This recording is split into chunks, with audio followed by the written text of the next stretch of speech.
I pledge to protect my family. I pledge to protect my family. I pledge to protect my friends. I pledge to protect my friends. My friends.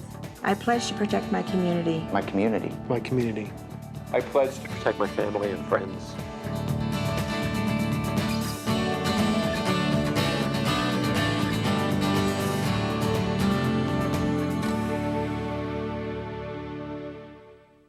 We arrived back towards home almost midnight. We're getting off the freeway and came to an intersection, and we were hit by a drunk driver. He was 19 years old. He apparently had been at a party hosted by a family, and there was a bunch of teenagers there, and there was a bunch of alcohol there.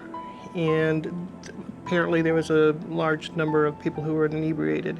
He took his best friend's girlfriend, and another friend in the car, and they drove to get more liquor. After picking up the liquor, they were returning to the party to keep the party going, and we unfortunately were in their way. And the estimates of his speeds are between 91 and 101 miles an hour. It turned our car over. My husband and daughter were critically injured, and they have some injuries that will stay with them the rest of their life. And my son and I both sustained injuries. In the other car, two of the minors, 17-year-olds, were killed on impact, and another one had some brain damage, and the driver walked away with minor injuries. It's easy to see that the results of giving alcohol to a minor can be tragic, not only to the family of the minor, but to other families as well. If you provide alcohol to a minor and some tragedy ensues, you could be alienated from your family, from your friends, from the community. This could be a scarlet letter that you could carry for the rest of your life. Encouraging drinking by minors can be detrimental in the long term to their physical and mental health and their employability, especially if addiction or an injury accident occurs. I've certainly seen college-age students who already have terrible alcohol habits, and those didn't start the day they turned 21 and arrived at college, but those probably represent bad habits that were picked up a number of years before. If someone is caught giving alcohol to a minor, the criminal consequences include a $1,000 fine and at least 24 hours of community service. I think people don't understand that those laws are in place, those laws are enforced, and it could happen. When a minor is given alcohol by an adult, the adult is no longer in control as much as he or she might think she is. If that minor causes an accident involving great bodily injury or death, the provider of the alcohol also faces a possible 6-month jail sentence. There can also be severe financial implications when you provide alcoholic beverages to a minor. We all know that there will be fines to be paid in criminal court and the cost of the defense lawyers as well. But there's an additional aspect of increased insurance premiums. And one of the things that people tend to really overlook is the possibility of civil liability if you are sued if somebody is seriously hurt or killed. It's not just driving.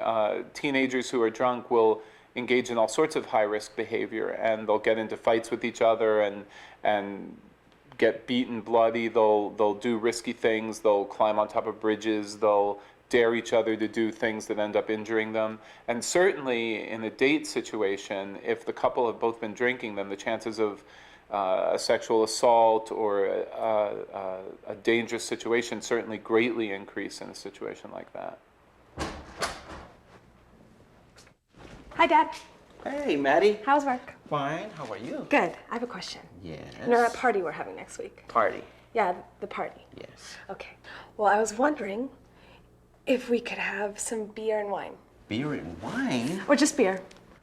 Maddie. Dad. Maddie. Please. You've never mentioned this, Maddie. This is the first time I hear about this. Mom and you were just telling me how responsible I am. I'm 18 years old, Dad. I know you're 18 years old. You and Mom. Maddie, Dad, please. We know in today's environment that there's pressure like there never has been before on parents to provide alcoholic beverages to their minor children.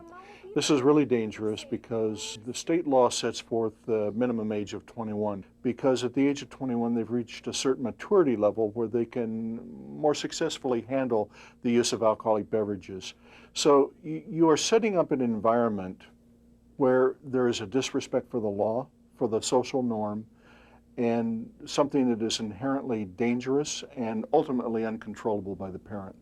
Kids pressure their parents a lot more than before because alcohol is known for being cool at parties. Kids always want to be cool, want to hang out with the older crowd. And I think as parents, it's their responsibility to just tell them no and explain to them the dangers of drinking alcohol. I mean, it's not the kids' job to tell parents what to do, it's parents' job to tell the kids what to do. Come on, Dad, it's not that big of a deal. Remember when you said that Grandpa gave you beer when you were under 21? It is a big deal. Yes, and Grandpa has nothing to do with this, Maddie. Please, Dad. Maddie, it's not like we're doing drugs. You and Mom will be here. You're supervising. This is totally new to me, Maddie. Have you talked to your mom yet? No, I talked to you first. Talk to your mom. Okay. Fine. Thanks, okay. Dad. Yes.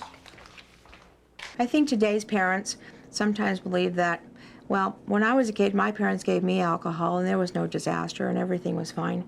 But that's when your dad gave you a sip of beer. It wasn't when Dad went and bought you 2 kegs to have a party with. Hi, Daddy. Hi. I see you're drinking a beer to relax. Yes. That's good, huh? I'm drinking 1 beer. Well, that's kind of what I want to do for the party. Just a beer or 2 to relax. Party? Again? Beer? Yes, Dad. Maddie. Please. When you are my age and you pay all these bills, then you can have 1 beer. Come on, Dad. It'll be fun. Maddie. Please, Dad. Have you spoken to Mom? Yes, and she says it's your call. My call? Yes. Oh, Maddie, I don't know. I'm still uncomfortable. To some extent, I think parents tend to live vicariously through the lives of their children. Part of that is providing this fantasy life for them where everything is taken care of, and including alcoholic beverages. It would be the whole party scene and the whole social atmosphere. Just because there are no other parties in town doesn't mean that you have to be the one that throws the party for the kids where everybody's drinking. You don't have to be the cool parent. Okay, Dad, I understand if you're worried about our safety, but I have a plan, and what we're going to do is I'm going to take everybody's keys at the doors, and we're going to put them in a bag, and that way no one will drive home. I'm still not comfortable with this. And you can supervise the keys if you'd like. Dad, we'll be really safe. Are you sure? I'm sure. It's just this one time. Thank you so much. Just this one time. Thanks, Dad. Thank you. Be careful. Parents tend to think that providing alcohol at their houses or residences are much safer than having to go to parties. But young adults are a lot smarter than we all know, and they'll be able to get behind a wheel if they really want to. That cell phone's going to ring, and a buddy wants to come over, or a girlfriend wants them to pick up, or somebody has a flat tire, or they run out of booze, or they need a video. They're going to drive. Freddie, where are you going? Out. 12.50's your change? You wouldn't want a liquor store giving alcohol to your 18-year-old. Would you like to try a cold one? Thanks, Dad. So why would you consider giving it to him? Freddie, where are you going? Out. Oscar? Freddie, wait. Don't be your kid's friend, be their parent. The legal drinking age is 21.